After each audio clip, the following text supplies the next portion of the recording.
It was stated that the informant had approached the local police for lodging a report regarding the incident, but he was driven away by being chastised, and the officer in charge of the police station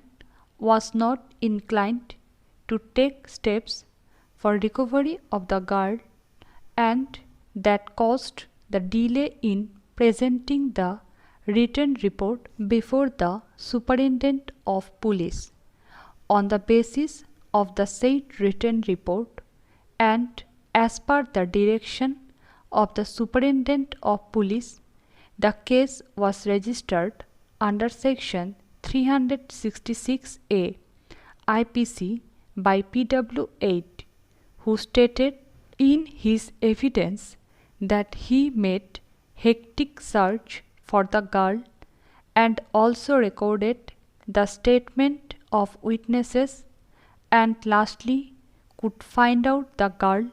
on some secret information on 16/6/2003 and produced her before the magistrate for her statement under Section 164 CRPC, as also before a doctor for her medical examination for assessment of her age. Finding materials sufficient, he submitted charge sheet by sending up the present appellant for trial. The plea of the appellant in his defense was of elopement of the lady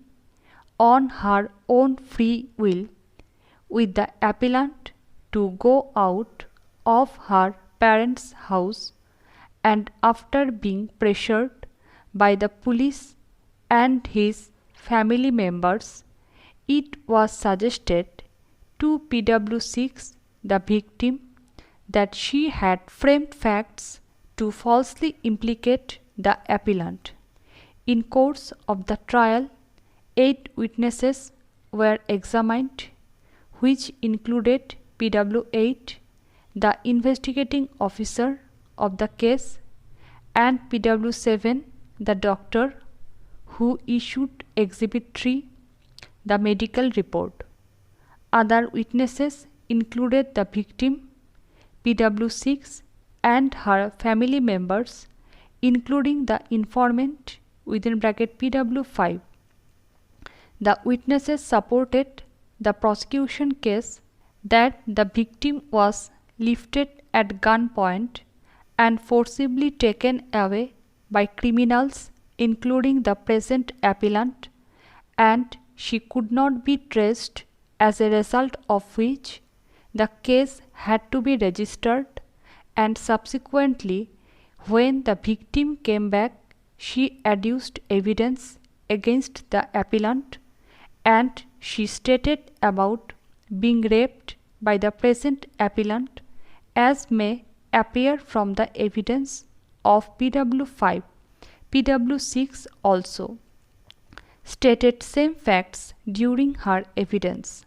However, finding that the doctor had assessed her age between 18 to 19 years, the learned trial judge did not sustain the charge under Section 366A IPC,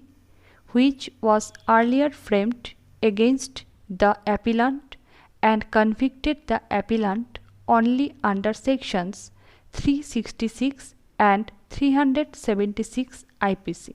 It was contended by learned amicus curiae that once the learned trial court had accepted that PW6 was above 18 years of age,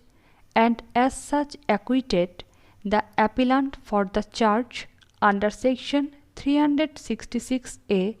IPC, the learned trial judge ought not to have convicted the appellant under Section 366 or 376 IPC. It was contended that the learned trial judge erred heavily in considering the circumstances which were appearing from the evidence of witnesses, especially the victim PW6, and as such went on to record wrong conviction of the appellant under both sections. What were the circumstances which were appearing from the evidence of witnesses, especially PW6, were highlighted by Sri Pandey, the learned amicus curiae, during the course of his submissions.